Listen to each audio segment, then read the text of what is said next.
il te connaît tellement que devant ton miroir là, aucun cheveu ne tombe sans qu'il soit au courant. Toi, tu es au courant de tes cheveux qui tombent. Vous pouvez arrêter votre misérabilité là. Ça m'énerve. Hein? Vous arrêtez votre misérabilité. Il y a quoi? Comment vous faites comme si Dieu est méchant? T'es un Dieu qui est... Quelqu'un qui, même tes cheveux qui tombent là, tu as déjà compté tes cheveux qui tombent? Mais lui, il les connaît, il compte. Regarde comment il t'apprécie, comment il te suit. Il faut que vous vous réveillez.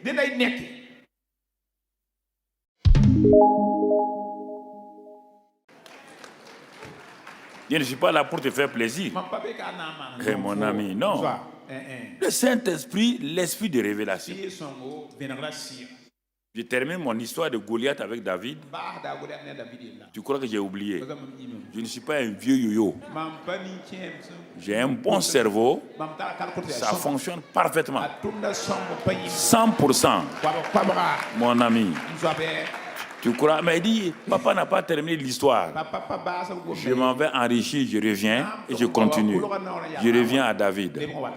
40 jours, Saül n'était pas conscient qu'en allant sur le champ de bataille là, Dieu était avec eux. Pourtant, ils viennent d'adorer Dieu. Ils ont dit gloire à Dieu. Dieu d'Israël. Oh, Dieu d'Israël. Judas en avant, la bataille. Ça, c'est ce que les gens font. Ils sont des frénétiques. Surtout maintenant là. Les groupes musicaux. Aïe, il y a quoi? Vous êtes des oiseaux? Il y a quoi? Ah, c'est le cœur. Le cœur. Dieu est là. Dieu les regarde. Goliath vient insulter Dieu. Il insulte Dieu d'Israël. Les gens sont découragés. Mais ils sont là. Ils ne sont pas impuissants. Non. Ils n'ont pas besoin que Dieu vienne. Dieu est déjà là. Mais quand David vient, David, il est sans armes. Il n'est pas venu avec une épée. Puisque c'est l'épée de Goliath qu'il va prendre pour couper la tête. Il est parti sur le champ de bataille seulement avec Dieu. Sa seule arme, c'est Dieu. Il arrive, et il a été envoyé pour donner du pain et des choses à ses grands frères. Il leur donne du pain, tout. Au moment où il donne ça, voilà Goliath qui sort. Il commence à insulter encore. Il insulte encore. Mais David dit, mais quel est cet incirconcis-là? Ah non. Mais qui est celui-ci-là? Est-ce que David a regardé sa taille? Goliath avait 3,16 mètres, selon les choses, 3,16 mètres. Est-ce que David a dit, mais quel est ce géant-là? Il dit, quel est cet incirconcis? C'est un incirconcis spirituel, c'est quelqu'un qui n'a pas de relation avec Dieu. Il n'a aucune alliance avec Dieu. Comment quelqu'un qui n'a pas une alliance avec Dieu peut venir insulter des gens qui ont alliance avec Dieu et vous êtes là en train de trembler?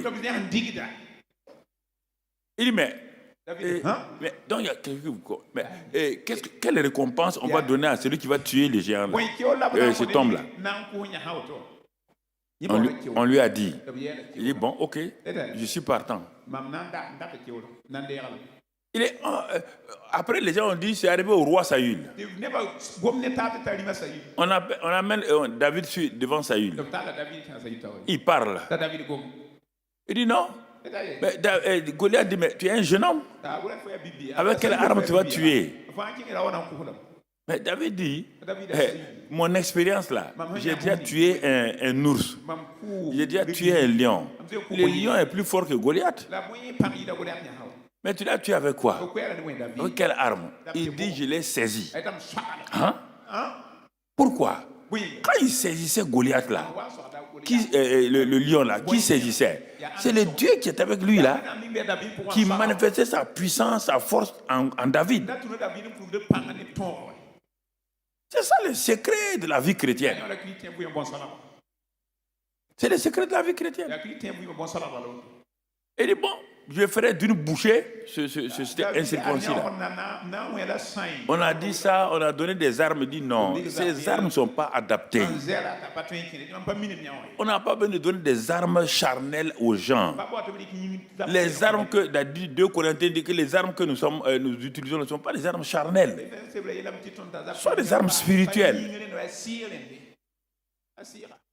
On lui a donné des armes charnelles. C'est des armes humaines. Et quand David a porté ça, ce n'est pas adapté. Parfois, les gens veulent s'habiller avec des armes charnelles. Ils veulent faire un combat charnel. Ça ne marche pas. David n'était pas un homme parfait quand il allait sur le champ de bataille. Mais on dit, mais avec quoi? Il dit, non, laissez. Il y a le nom de l'Éternel, ça me suffit. Quand il part devant Goliath, il dit, je viens au nom de l'Éternel, le Dieu d'Israël. Le Dieu d'Israël que tu as insulté là, il est avec moi. Et il m'a déjà dit, je te vois déjà mort. Voilà ce que j'appelle la révélation là. Je te vois déjà quoi? Mort. David voyait Goliath mort. Saül et l'armée d'Israël se voyaient morts. David voyait Goliath mort. Il dit, je vais livrer ta tête. Pour livrer la tête de quelqu'un, c'est qu'il est mort.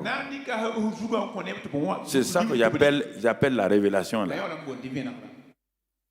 Pour livrer la tête de quelqu'un, c'est que la personne est morte.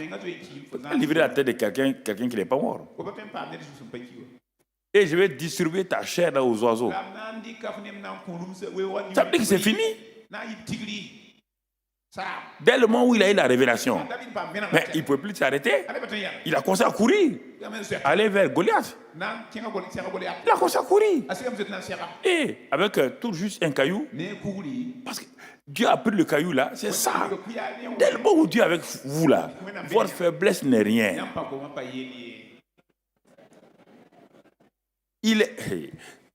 C'est sa force qui est quelque chose.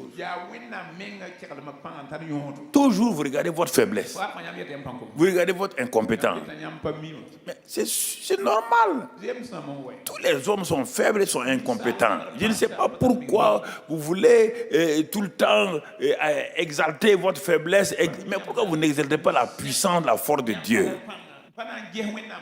Tout le temps, oui, je suis faible. Dieu n'a qu'à me donner la force. Il va te donner la force là venant d'où? Quelle est cette prière qui est une prière incongrue, une prière sans tête ni queue là?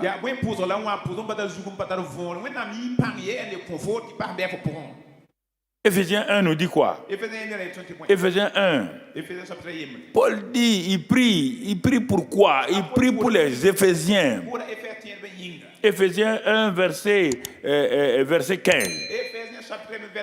Il dit, c'est pourquoi moi aussi, ayant entendu parler de votre foi au Seigneur Jésus et de votre charité, de votre amour pour tous les saints, je ne sais de rendre grâce pour vous. Grande grâce pour vous, faisant mention de vous dans mes prières.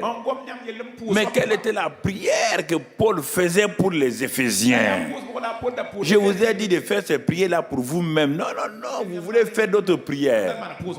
La prière puissante, il y a ça, et puis il y a Colossiens 1, et puis Éphésiens 3.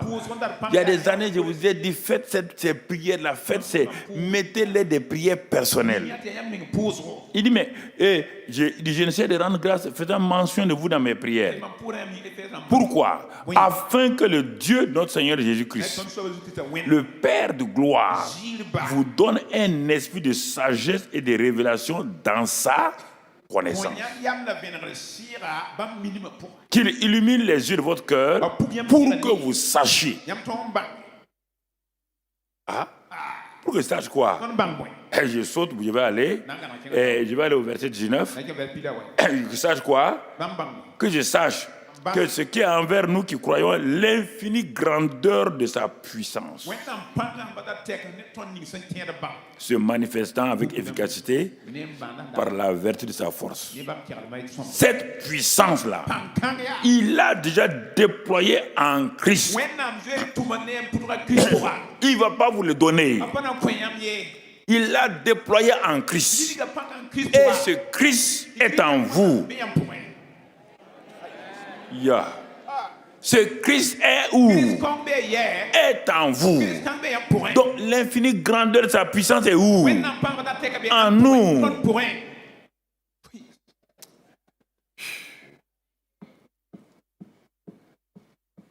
C'est l'enseignement qui donne l'enseignement qui permet d'arriver à la délivrance, à la libération. Éphésiens 3 et au verset 20. Qu'est-ce qu'il est dit là-bas? Verset 20. Or, à celui qui peut faire par la puissance qui agit en nous.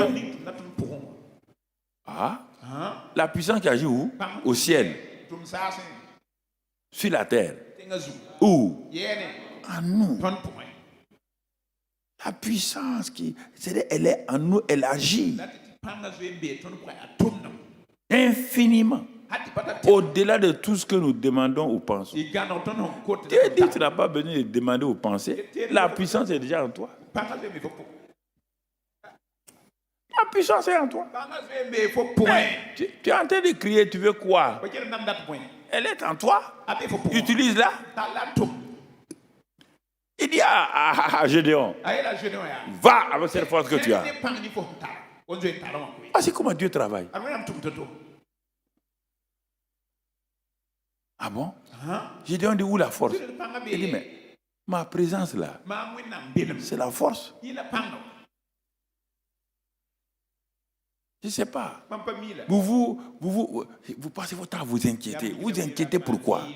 On te dit que par ton inquiétude, est-ce que tu peux ajouter une coudée à la durée de ta vie? En t'inquiétant, si je vais vieillir, ok. Si tu peux ajouter une année, même un jour à ta vie, vas-y.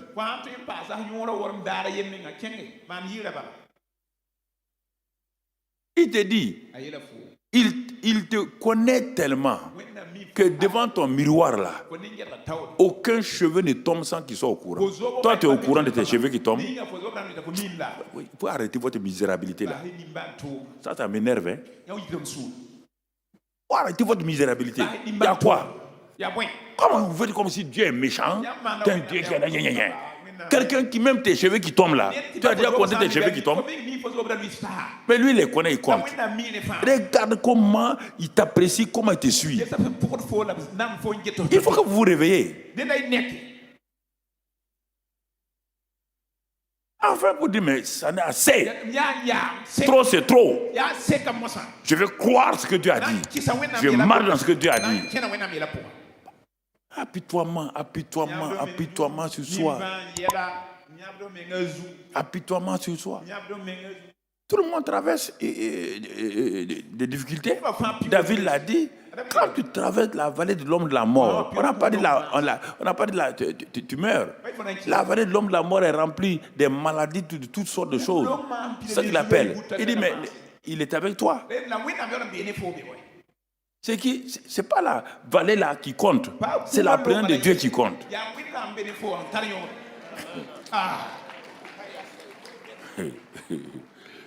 C'est pas la vallée. Mais parce qu'il est avec toi. C'est le Saint-Esprit, l'esprit de révélation, c'est ça qui est venu pour nous révéler. Je suis là. Le Père, le Fils. Bon, si on veut prendre cette tradition, nous sommes là. Nous sommes là en toi. Nous sommes là. Il connaît ta faiblesse, il connaît ma faiblesse. Tu comprends?